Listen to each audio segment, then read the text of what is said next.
আপনাকে বলে রাখি, যেটা উল্লেখযোগ্য বিষয়, পুলিশ কিন্তু বিষয়টা নিয়ে অত্যন্ত গোপনীয়তা রেখেছে। এবং তিনটি মৃতদেহ উদ্ধার এবং পরবর্তী তদন্ত সমস্ত বিষয়টাই কিন্তু তারা গোপন রেখেছে। এখন পর্যন্ত সরকারিভাবে নিউটাউন পুলিশ বা পশ্চিমবঙ্গ সরকারের তরফ থেকে কিন্তু কোনো তথ্য তারা এখনো প্রকাশ করেনি। শুধু তাই নয়, এই যে আজমের তার যে মৃতদেহ, সেই মৃতদেহ এখনো পর্যন্ত কিন্তু কোনো প্রত্যক্ষদর্শী সংবাদ মাধ্যম আমরা যারা আছি অনেক সকাল থেকে অপেক্ষা করছি প্রশাসনের সামনে, কিন্তু কেউই কিন্তু এখনো পর্যন্ত আমরা কেউই এখনো সেই প্রত্যক্ষদর্শী পাইনি যিনি আনারুল আজমকে আজমের মৃতদেহ দেখেছেন। তবে সূত্র কনফার্ম যেটা জানা যাচ্ছে যে আপনাকে বলে রাখি, তার পরিবারের সদস্যদের কিন্তু খবর দেওয়া হয়েছে এবং রওনা দিয়েছেন। এবং এই যে মৃতদেহ যে তদন্ত প্রক্রিয়া, সেই তদন্ত প্রক্রিয়া, যে ময়না তদন্ত প্রক্রিয়া, সেই প্রক্রিয়াটি চলছে এমনটা কিন্তু জানা যাচ্ছে সূত্র মারফত। শুধু তাই নয়, বিভিন্ন সেক্ষেত্রে সত্যজিৎ মরদেহটি এখন কোন হাসপাতালে রয়েছে সেই বিষয়ে কি কোনো তথ্য আছে, নাকি এখনো মরদেহ যে ভবনটিতে পাওয়া গেছে সেখানেই রয়েছে? দেখুন, পুলিশ কিন্তু কোনো বিষয় বলছে না, এমনকি আবাসনের তরফ থেকেও কেউ বলছে না, কিছুই বলছে না। যেটা সূত্রের খবর যে তাদের প্রত্যেককেই কিন্তু নিষেধ করা হয়েছে পুলিশের তরফ থেকে, যেন কোনো রকম কোনো তথ্য তারা সংবাদ মাধ্যমকে না দেয়, কাউকে কিছু না বলে। স্বাভাবিকভাবেই এই বিষয়টা কিন্তু ধোঁয়াশা। তবে যেটা সূত্র থেকে জানা যাচ্ছে যে ইতিমধ্যেই কিন্তু আরো বেশ কয়েকজনকে আটক করা হয়েছে এবং আটক করে জিজ্ঞাসাবাদ করা হচ্ছে আজমের সাথে তাদের সম্পর্ক কি, এবং যে দুজনকে গ্রেফতার করা হয়েছে সেই দুজনকে কিন্তু জিজ্ঞাসাবাদ করে আরো বেশ কিছু ব্যক্তির নাম পাওয়া গেছে যাদের ইতিমধ্যে আটক করেছে। আর নজর পুলিশে আছে কিন্তু গোপাল বিশ্বাস, প্রয়োজনে গোপাল বিশ্বাসকে ডেকে কিন্তু পুলিশ আবার জেরা করবে। আপনাকে বলতে গোপাল বিশ্বাস তার বাড়ি হচ্ছে কিন্তু বরানগরে, অর্থাৎ যেটা ব্যারাকপুর কমিশনারেটের মধ্যে পড়ে। আর যেখানে সঞ্জীবা আবাসন, যেখানে তার মৃতদেহ পাওয়া গেছে বলে বলা হচ্ছে, সেই জায়গাটা সেটা আপনার বিধাননগর কমিশনারেটের মধ্যে, অর্থাৎ নিউটাউন থানার মধ্যে। তো স্বাভাবিকভাবেই দুটো কমিশনারেট আলাদা, দুটো থানা আলাদা, পুলিশ সেক্ষেত্রে সমন্বয় করছে কার কাছে। সত্যজিৎ, আপনি রয়েছেন আমাদের সাথে, আপনার কথা আমরা খুব পরিষ্কার শুনতে পাচ্ছি না।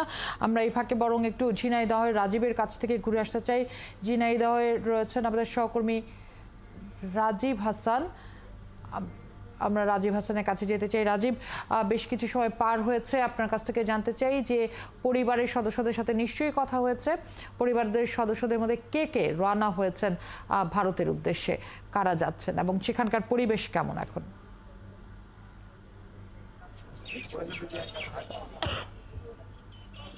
ফারহানা, আমি এখন ঝিনাইদহের কালীগঞ্জ উপজেলা শহরের সরকারি নলডাঙ্গা ভূষণ পাইলট মাধ্যমিক বিদ্যালয়ের রাস্তার অপোজিটে সংসদ সদস্য আনারুল আজিম আনারের তিনতলা বিশিষ্ট বাড়ি এবং বা পাশে উপজেলা আওয়ামী লীগের কার্যালয়। এখানে দূর দূরান্ত থেকে তার আসনের শত শত নেতাকর্মীরা ইতিমধ্যে হাজির হয়েছেন।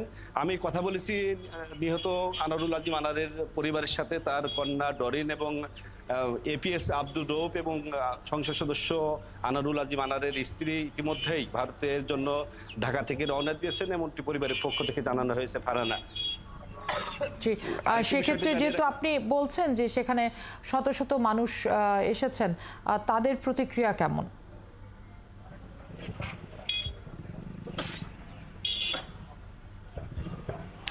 আসলে ফারহানাই, এইখানে তার যে ভক্ত অনুরাগী দলীয় নেতাকর্মীদের মধ্যে শোকের মাতম চলছে, এখানে আহাজারি চলছে, আর্তনাদ চলছে এবং তারা একটি কথাই বারবার করে বলছেন যে সংসদ সদস্য কালীগঞ্জ থেকে একা যেহেতু রওনা গিয়েছেন এবং তার সাথে বাংলাদেশি কয়েকজন যে কলকাতাতে অবস্থান করছিলেন, দেখা করছিলেন এবং এই হত্যাকাণ্ডের সাথে বাংলাদেশের তার ব্যবসায়িক পার্টনার হোক বা রাজনৈতিক শত্রু হোক, এই হত্যাকাণ্ডের সাথে তারা জড়িত এমনটি তারা মনে করছেন এবং বাংলাদেশ সরকার এবং ভারতীয় সরকারের কাছে এই হত্যার কুলু এবং দৃষ্টান্তমূলক শাস্তি তদন্ত করে তেমনটি তারা প্রত্যাশা করেছেন। আমি রাজনৈতিক যে সকল নেতা আছে নেতাদের সাথে কথা বলেছি এবং তার পরিবার যেটি বারবার করে বলছেন, তাদের স্বজনদের সাথে কথা বলা হয়েছে নিহত আনারুল আজিম আনারের স্বজনরা একটি কথা বলছেন যে যেহেতু এমপি মহোদয় চিকিৎসার কাজে এবং ব্যবসায়ের কাজে গিয়েছিলেন পশ্চিমবঙ্গে তার বন্ধুর বাসায়। সেক্ষেত্রে রাজীব, যেহেতু আপনি পরিবারের সাথে কথা বলেছেন, পরিবারের পক্ষ থেকে কি এরকম কোনো তথ্য পেয়েছেন যে এই হত্যাকাণ্ডের সাথে তার ব্যবসায়িক কোনো ধরনের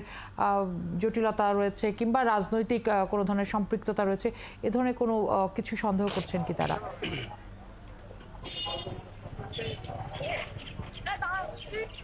পারহানা, তারা সুস্পষ্টভাবে বলতে পারছে না, তবে তারা ধারণা করছেন, তারা সন্দেহ করছেন যে তার যে ব্যবসায়িক পার্টনার বা রাজনৈতিক যে প্রতিপক্ষ আছে তাদের মাধ্যমেই এই হত্যাকাণ্ড ঘটনা ঘটতে পারে বলে মনে করেন।